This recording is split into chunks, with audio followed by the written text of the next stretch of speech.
Temos entrevista aqui com Rubens Recupero, que é ex-embaixador do Brasil, diplomata. Recupero, bem-vindo, boa tarde para o senhor.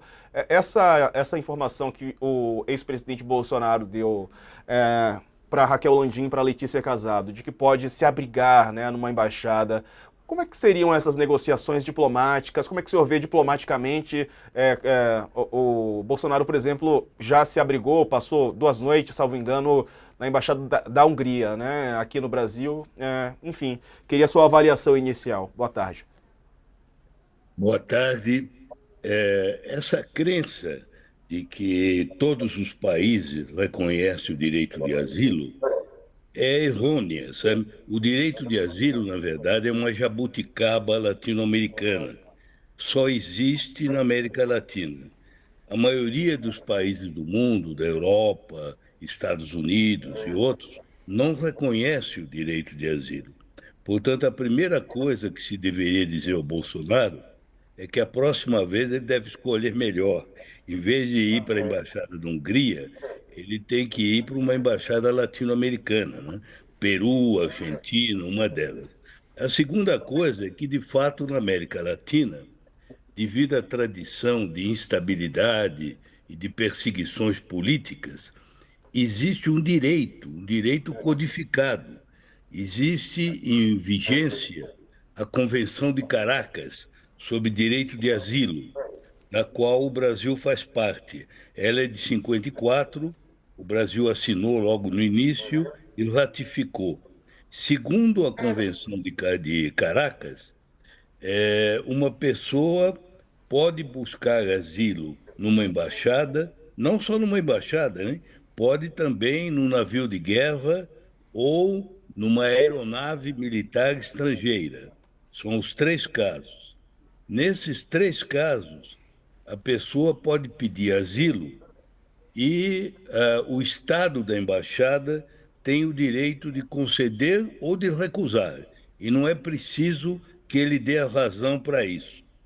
E há também uma restrição muito interessante. Né?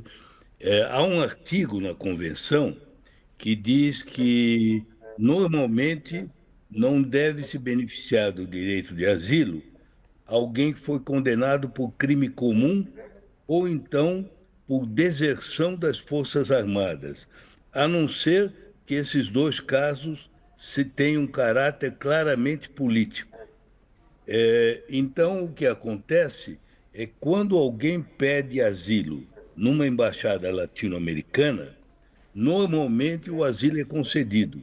Eu mesmo, quando era diplomata no Equador, eu tive uma situação como essa, né? Em que pediram um asilo na embaixada.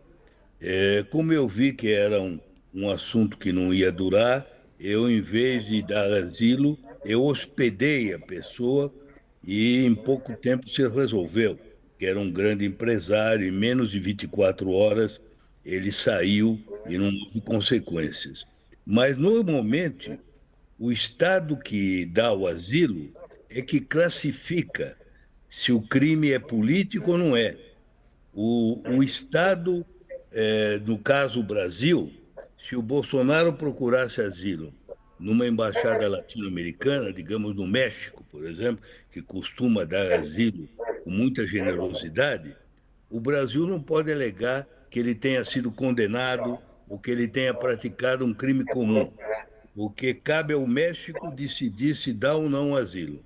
E na hora que dá o asilo, pede a saída com salvo-conduto e o Estado é obrigado a conceder pela convenção.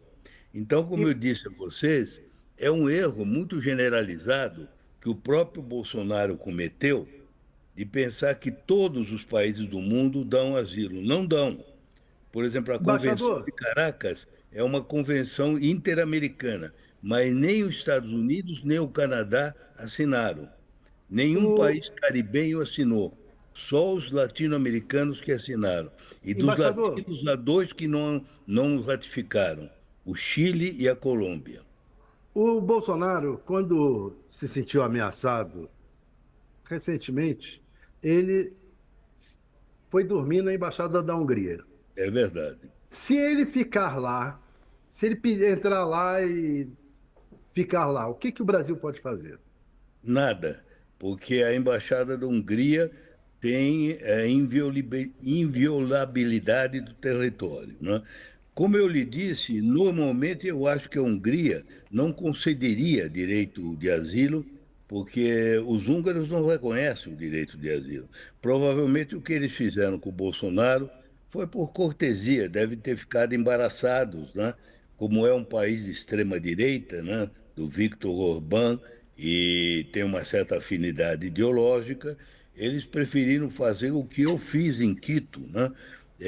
Em vez de conceder o asilo formal, de dar uma hospedagem achando que aquilo ia se resolver em poucas horas e a ameaça ia se dissipar, né? Mas, como eu lhe disse, normalmente esses países não concedem asilo.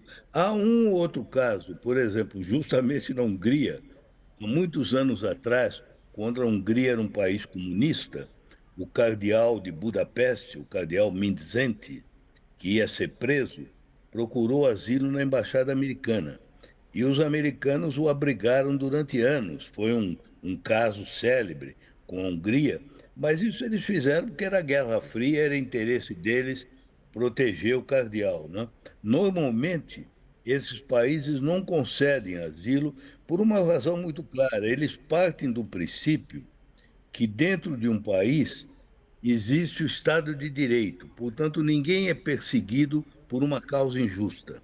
Já na América Latina, esse princípio, que é geral, admite uma exceção, é que aqui nós temos uma tradição, como todo mundo sabe, de frequentes quebras da ordem constitucional, e cada vez que há uma quebra, pode haver uma perseguição política.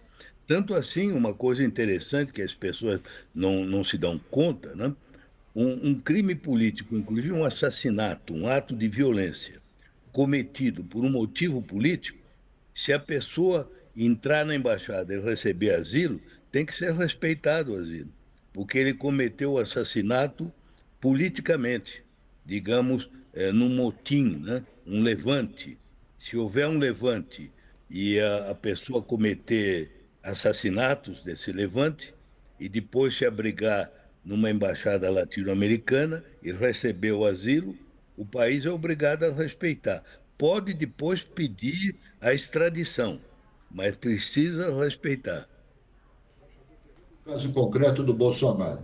Se o senhor ainda fosse embaixador, né, estivesse à frente de uma embaixada, e alguém com o currículo, né, do Bolsonaro, com a história do Bolsonaro, fosse pedir asilo para o senhor concederia? Olha, eu acho que sim, porque a tradição brasileira é muito generosa no direito de asilo e seria seguramente um crime político. Seria considerado que o golpe militar, a conspiração, tudo mais, tinha um caráter político. Como eu disse, eu acho que esse assunto está em evolução e no futuro, na própria América Latina, isso terá que ser revisto, né? Porque no passado o que a gente sabia é que muitas vezes havia ditaduras aqui que perseguiam as pessoas. Como vocês sabem, vocês não ignoram, tanto em 64 como depois do AI-5, houve numerosíssimos brasileiros que só salvaram a vida porque foram abrigados em embaixadas, né? Eu mesmo, na época, você sabe, eu era diplomata, eu estava no começo da carreira, eu estava em Viena, eu era secretário da embaixada. Um dia me telefonou o Almino Afonso, que eu conhecia muito bem, tinha sido colega dele na Faculdade de Direito, depois em Brasília. O Almino e o Rubens Paiva, que foi depois assassinado, estavam em Viena, porque eles tinham se abrigado na embaixada da Iugoslávia, que também teoricamente não reconhece o direito de asilo, mas que reconheceu naquele caso, e eles tinham ido para Belgrado, estavam saindo de lá e passaram por Viena, eu até com grande perigo até da minha carreira, porque eu também estava sendo investigado pelo AI-1, mas eu os convidei a almoçar na minha casa.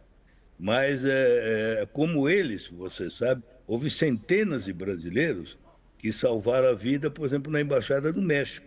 Se o México não tivesse dado asilo a esses, eles teriam sido sim, muitos deles trucidados, né, pela ditadura militar, que naquela época também os acusava de serem subversivos, culpados de crimes comuns, né?